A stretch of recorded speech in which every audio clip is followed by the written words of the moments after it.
Olá, neste vídeo eu falarei sobre 5 erros humanos e erros técnicos que levaram ao pior desastre radioativo da história. Também vou falar sobre 5 acertos que não tornaram esse desastre ainda pior. O quinto vai te tirar o fôlego. Fique até o final para saber qual que é. Essa é a Candens, a escola que ilumina mentes, e eu sou Marcos. Se você já gostou da proposta, não esqueça de curtir, inscreva-se no nosso canal e acione o sino de notificações para quando nossos novos vídeos chegarem e você ser um dos primeiros a assistir. Vou fazer uma breve explicação do que foi o desastre de Chernobyl. Chernobyl é uma usina nuclear situada no nordeste da Ucrânia, próximo à fronteira da Bielorrússia. Naquela época, 1986, ela fazia parte da então União das Repúblicas Socialistas Soviéticas, ou popularmente conhecida como União Soviética. Sua construção se deu entre 1972 e 1977. E o verdadeiro nome da usina era a usina Vladimir Ilyich Ulyanov.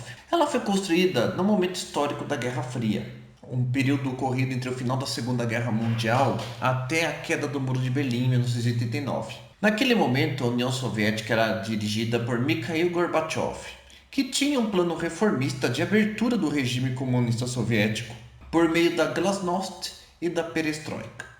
Glasnost, para quem não se lembra, é a transparência, a ideia de você ter liberdade de expressão e evitar a censura. E por outro lado, a perestroika, a ideia da abertura do regime, acabando com o fechamento da União Soviética que durava vários anos em relação ao mundo ocidental. Devido a uma série de erros, a usina ela explode na madrugada do dia 26 de abril de 1986, matando a princípio 35 pessoas entre funcionários da usina e bombeiros que trabalharam diretamente no rescaldo do incêndio. Acreditava-se no princípio que o incêndio em Chernobyl era exterior e que o reator estava intacto, não sabendo que aquelas pessoas estavam sendo expostas a quantidades imensas de radiação que as mataram em questão de poucas semanas em seguida. Há contagens hoje em dia que acreditam que, como efeito da radiação emitida pela usina, entre 8.000 a 93.000 pessoas possam ter morrido em decorrência da exposição à radiação ionizante, emitida pela explosão desse reator. E ainda pelo menos 200.000 doentes, segundo algumas estimativas. Vamos aos 5 principais erros. O primeiro erro, o teste feito por funcionários despreparados para aquela função. O acidente ele se deu no reator de número 4 da usina, então, Vladimir Ilyich Ulyanov, em Chernobyl. O teste do reator, na verdade, não estava planejado para o momento em que ele aconteceu. Ele estava planejado para o pessoal do turno do dia. Na tarde do dia 25 de abril, os operadores estavam programando testes de segurança para o reator número 4, que seria desligado no dia seguinte para a manutenção de rotina. E eles aproveitariam do fato de desligar o reator para fazer testes, pois haviam sido detectados defeitos no projeto do reator RBMK, um reator padrão na União Soviética desde o final da década de 60, um reator que era barato de ser construído, e este era o modelo empregado na usina de Chernobyl. O teste seria então feito naquela tarde. No entanto, os operadores da rede elétrica de Kiev suspenderam o teste devido à alta demanda de energia durante a noite. E por conta disso, o teste só poderia ser retomado às 23 horas, quando a demanda voltaria a uma estaca baixa. Só que o turno daquele pessoal mudava à meia-noite. Com isso, o turno da madrugada não estava totalmente preparado. Vários erros humanos vão fazer com que esse simples teste se torne uma absoluta tragédia. O turno da noite teve tempo limitado para se preparar e executar o experimento. O engenheiro responsável naquele turno era Anatoly Dyatlov, o vice-engenheiro-chefe de Chernobyl. Ele estava presente para supervisionar o teste e dirigir o experimento, já que era o funcionário mais graduado da usina naquele momento. Sob suas ordens, a equipe da sala de controle vai iniciar os testes. Estavam com ele o engenheiro Leonid Tupnov, que era o operador responsável pelo sistema de regime de operação de reator, com a função de movimentação das hastes de controles, e o chefe do turno da noite, Alexander Akimov. O teste foi feito segundo parâmetros em não conformidade ao teste do reator. Dyatlov queria reduzir potências a níveis abaixo do recomendável, não sabendo que poderia gerar o chamado envenenamento do reator com xenônio 135. Quando o reator já estava caminhando para o seu desligamento, houve então a iniciativa de se reiniciar para continuar o teste. Então as hastes de controle de reação foram removidas, ignorando os procedimentos de segurança. Os alarmes da sala de controle começaram a soar. Daí em diante, nova queda de energia, a temperatura não caísse em demasia, as reações também não fossem prejudicadas, a água acabou sendo cortada também do reator. Portanto, o reator estava sem suas hastes de controle e sem refrigeração líquida, o que fez com que a reação no interior do reator começasse a entrar em um aumento descontrolado. Há um superaquecimento e invólucros de combustível no núcleo do reator se rompem, fazendo com que o urânio caísse dentro do reator que continha água, fazendo aquilo ferver, ocorrendo então a primeira grande explosão.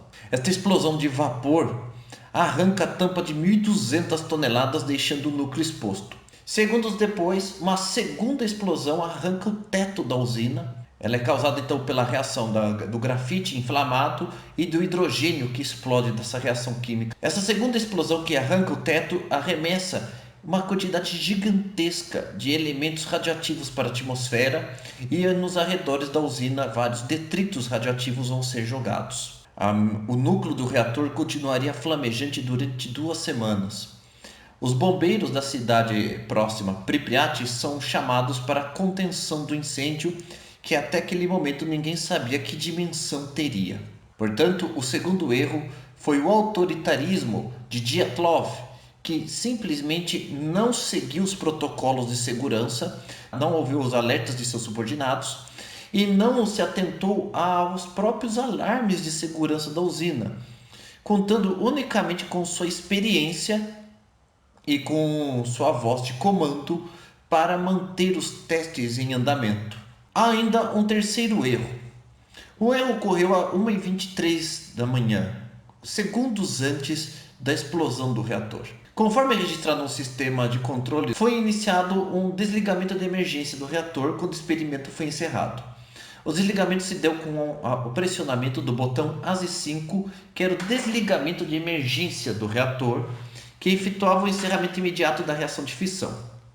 Nesse momento, todas as barras de segurança são baixadas e a reação acaba sendo reduzida ao nível seguro. O problema é que, como os elementos do interior do reator já estavam comprometidos, quando o botão ASI5 é pressionado, as barras não conseguem mais entrar no reator. E ninguém sabe exatamente o que aconteceu nesses últimos segundos, porque o próprio Akimov e Tuptanov morreram em decorrência das doenças de radiação.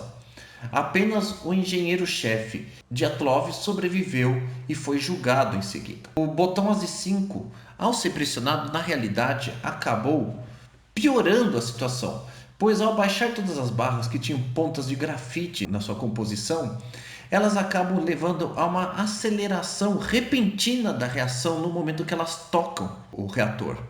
E é neste momento que ocorre a primeira explosão. O quarto erro está no próprio projeto do reator RBMK. O reator era projetado para funcionar a 3.200 megawatts e ele tinha um sistema de refrigeração duplo. Ele era refrigerado com água comum e refrigerado com barras de borografite. O problema é que, para economizar na construção, foi usado muito mais grafite do que o recomendável nesses reatores de Chernobyl. Além também de que a combinação de água mais barras de segurança era um elemento perigoso, pois eles podem gerar um coeficiente de vazio positivo, que acaba levando eventualmente a problemas como esse que aconteceu, de contaminação do reator e um desligamento não projetado por meio disso. Normalmente reatores são refrigerados com um único tipo de elementos de refrigeração, seja ele água comum, água pesada, grafite ou boro. Como em Chernobyl havia esses dois, a redundância de elementos refrigeradores acabou sendo, na verdade, o elemento que desencadeou o superaquecimento do reator e a sua perda de controle. Na tentativa de reativar o reator, os engenheiros retiraram as barras de segurança e desligaram a água, gerando então um pico de potência 10 a 100 vezes maior do que o projetado para esse reator, fazendo com que ele explodisse. O quinto problema também de projeto é relacionado ao grafite para economizar no lugar do boro. E isso daí, sem dúvida, foi um dos elementos que fez com que aquele pico não projetado de energia pudesse fazer o reator explodir. Caso contrário, o botão AZ5 provavelmente teria um efeito diferenciado daquele que ocorreu. Agora vamos falar também de algo que dificilmente é tratado quando se fala desse assunto, que são os acertos que são relacionados a Chernobyl. O primeiro grande acerto dos soviéticos foi a evacuação extremamente bem organizada de Pripyat. Pripyat é a cidade mais próxima da usina de Chernobyl. Apesar de ter demorado 36 horas para avisar e dar um alerta aos habitantes da cidade que estava havendo um vazamento radioativo importante, as autoridades soviéticas conseguiram evacuar 50 mil habitantes de Pripyat em apenas 40 minutos, com muita organização e sem pânico. Essas 36 horas, obviamente, que estão relacionadas à falta de informação sobre o nível do acidente e, posteriormente, a resistência de várias autoridades soviéticas em noticiar a fraqueza do regime soviético em um momento de Guerra Fria. No entanto, apesar de todos esses fatores, um dia e meio depois as pessoas acabaram evacuadas da cidade em segurança, apesar de muitas já terem sido expostas a níveis perigosos de radiação ionizante. Apesar do governo soviético não tentar esconder o acidente nas primeiras obras, ele assumiu o acidente e o investigou com absoluta seriedade, inclusive punindo os culpados do acidente. Autorizou também receber auxílio internacional, algo inconcebível poucos anos antes, graças à Guerra Fria. Podemos dizer então com segurança que a Glasnost salvou o mundo, pois a nova transparência soviética possibilitou a minimização dos efeitos do acidente com o auxílio internacional. O segundo elemento que eu considero um grande acerto dos soviéticos foi o extremamente impressionante e heróico trabalho de rescaldo feito após o desastre.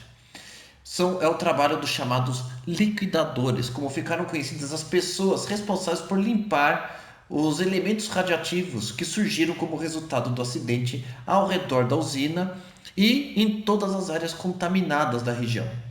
Foram milhares de pessoas, entre militares e voluntários, e pessoas que recebiam para fazer a limpeza. Detalhe, em algumas localidades eles podiam ficar apenas 50 segundos em contato com os detritos. Como não havia tempo a perder, a quantidade de pessoas e tempo seguro relacionados ao trabalho, foi necessário então a utilização de milhares de pessoas para isso, pois aqueles que haviam sido expostos não podiam voltar a fazer o trabalho porque a radiação ionizante é cumulativa. Os esforços de limpeza dentro da zona contaminada ao redor de Chernobyl e nas cidades e vilas próximas durou mais de 6 meses e foi uma tarefa gigantesca. O governo soviético tinha um propósito psicológico maior com a limpeza. Eles queriam evitar o pânico em relação à energia nuclear e até manter a usina de Chernobyl ativa. Conforme a Organização Mundial da Saúde, cerca de 240 mil trabalhadores foram engajados nas atividades de limpeza na zona de Chernobyl. No total, mais de 600 mil pessoas trabalharam como liquidadores do desastre atômico. Uma medalha de limpeza foi dada a esses corajosos trabalhadores. Muitas dessas pessoas até hoje lutam na justiça porque muitos acabaram ficando com sua saúde extremamente prejudicada graças aos níveis de radiação. Os equipamentos utilizados nessas operações, helicópteros, caminhões, tratores, veículos blindados, roupas, ou estão enterrados nos arredores de Chernobyl, ou simplesmente estão abandonados nos seus arredores. A construção de um sarcófago ao redor da usina destruída de Chernobyl em apenas 206 dias foi outro dos grandes acertos. O sarcófago de concreto e metal pesado para conter todos os restos da usina e elementos contaminados da região. Nos meses seguintes à explosão, enquanto a limpeza seguia de forma efetiva pelas regiões vizinhas a Chernobyl, a atenção das autoridades se voltou para a remoção dos destroços radioativos no teto da usina. Os piores destroços foram coletados dentro do que restava do reator. No entanto, foi estimado que havia aproximadamente 100 toneladas de detritos naquele telhado como resultado da explosão, e que tinham sido removidas para garantir a segurança da construção do sarcófago. Uma estrutura de concreto que sepultaria o reator e reduziria a poeira radioativa que o núcleo despejava na atmosfera. Por isso, mais de 250 mil trabalhadores vão se revezar no trabalho da construção do sarcófago, que começa a ser erguido em 21 de dezembro de 1986, um dos maiores feitos de engenharia da história. É justamente nesse momento que é feita toda uma sondagem na usina e descoberta uma série de perigos, inclusive o grande perigo. Logo abaixo do reator havia uma grande massa radioativa de mais de 2 metros de largura, o chamado pé de elefante, que nada mais é do que uma grande massa de córium, uma massa de areia, metal, urânio fundidos na forma de uma lava radioativa que havia ficado depositada no fundo da usina. O problema é que isso indicava que provavelmente poderia haver ainda atividade térmica no reator destruído, o que poderia gerar ainda mais desse material chamado córium. Esse material poderia acabar vazando para as partes inferiores da usina, onde havia a piscina de refrigeração de emergência do reator ainda cheia de água. O problema é que com a destruição de toda a usina não havia como drenar aquela água. Alguém deveria fazer isso. E quinto, e o mais esperado por todos, nós estávamos falando então do problema do córium no núcleo do reator. Portanto, se aquele córium entrasse em contato com a água, poderia haver uma segunda grande explosão e fazer com que o que restasse do reator lançasse novamente mais detritos na atmosfera, só que agora numa escala infinitamente maior. A tragédia radiativa, que já foi sem precedentes, seria ainda infinitamente pior, ameaçando provavelmente toda a vida no continente europeu e em grande parte da Ásia, para não dizer comprometendo o mundo todo com radiação ionizante. É nesse contexto que vai ser feita uma missão praticamente suicida. A tragédia poderia ser então exponencialmente maior não fosse a ação heróica do técnico operacional Alexei Ananenko, do engenheiro Valery Bespalov e do jovem operador Boris Baralov, que contiveram outras explosões e derramamentos que colocariam toda a existência da Europa em risco. Após as explosões, quando toda a estrutura da usina entrou em colapso, foi observado que as piscinas que eram utilizadas para resfriar o reator e conter possíveis vazamentos rotineiros estavam quase transbordando de material radioativo em decorrência do acidente. Se isso acontecesse, havia risco de mais erupções que jogariam mais radiação a níveis muito maiores. Além do que, os materiais radioativos também poderiam penetrar no solo, contaminando o lençol freático, que dependia de toda aquela região. Se estivesse funcionando, o comando automático abriria as válvulas, passando então a substância para outros reservatórios. Como isso não era mais possível, o trabalho deveria ser feito manualmente, em que esses 3 funcionários da usina deveriam entrar no subterrâneo da usina destruída e abrir pessoalmente as válvulas. De fato, foi isso que eles fizeram. Entraram nessa missão que eles mesmo se consideravam como kamikazes, indo direto ali para a morte, para entrar na água radiativa e abrir as válvulas de segurança. O ato heróico provavelmente salvou a vida de milhões, para não dizer bilhões de pessoas, e evitando a contaminação de grandes porções da Eurásia. Por muito tempo especulou-se se esse trio havia sobrevivido, pois muitos acreditam que eles deveriam ter morrido logo após a missão. A realidade é que os 3 sobreviveram. Boris Baralov morreu em 2005. Valery Bespalov e Alexei Ananenko ainda estão vivos. Ananenko concedeu uma entrevista à BBC em 2019 e ainda segue vivo. Moram em Kiev e não se sentem confortáveis com a celebridade recentemente alcançada. O fato é que esses 3 homens são verdadeiros heróis que ajudaram a salvar uma grande parte do mundo, além dos demais que trabalharam no rescaldo da usina de Chernobyl. Sem dúvida, um dos feitos mais significativos desse século e que possibilitaram a nossa existência hoje. Atualmente, a região da Ucrânia e da Bielorrússia, mais de 2.300 km² ao redor da usina, estão inutilizados. Séculos serão necessários para a redução do nível de radiação ao nível tolerável ao ser humano. 3 cidades e várias aldeias foram evacuadas, num total de 135 mil pessoas. Em 2016, um segundo sarcófago foi construído para encobrir o mais antigo, finalizado em 87. Finalizado em novembro de 2016, ele é muito maior e desmontável, permitindo uma manutenção contínua e segurança em caso de colapso do sarcófago mais antigo, que já tinha atingido sua data de validade. A energia nuclear hoje em dia ela é infinitamente mais segura do que em Chernobyl. A maior parte das usinas do mundo atual foram totalmente adaptadas para ser muito mais seguras do que as antigas usinas nucleares da década de 80, graças justamente ao acidente de Chernobyl, que, como desastres como o Titanic e vários outros, acabam sendo um exemplo de como que a segurança deve vir sempre antes de qualquer tipo de operação. Sem dúvida, a energia nuclear para fins pacíficos é essencial tanto para os sistemas de saúde, graças à criação de inúmeros medicamentos e equipamentos essenciais a diagnósticos e tratamentos, assim como a geração de energia elétrica. Em uma usina nuclear segura, operando com pessoas capacitadas, a energia nuclear ela acaba sendo consideravelmente segura, compacta. Obviamente que Chernobyl não foi o único desastre do gênero na história. Outros desastres como Three Mile Island nos Estados Unidos em 1979 e o mais recente desastre de Fukushima no Japão causado pelo tsunami de 2011 são exemplos que há sim riscos nesse tipo de operação. No Brasil temos um caso muito menor, evidentemente, que esses demais. É o caso do Césio 137, ocorrido em Goiânia em 1987. Apenas um ano depois do acidente de Chernobyl, o que obviamente acabou gerando pânico no país todo. Então esse é um grande exemplo, mais do que os perigos da energia nuclear e das lições que nós aprendemos com a falta de segurança, é também uma lição de heroísmo e de cuidado com os outros que fica para nós.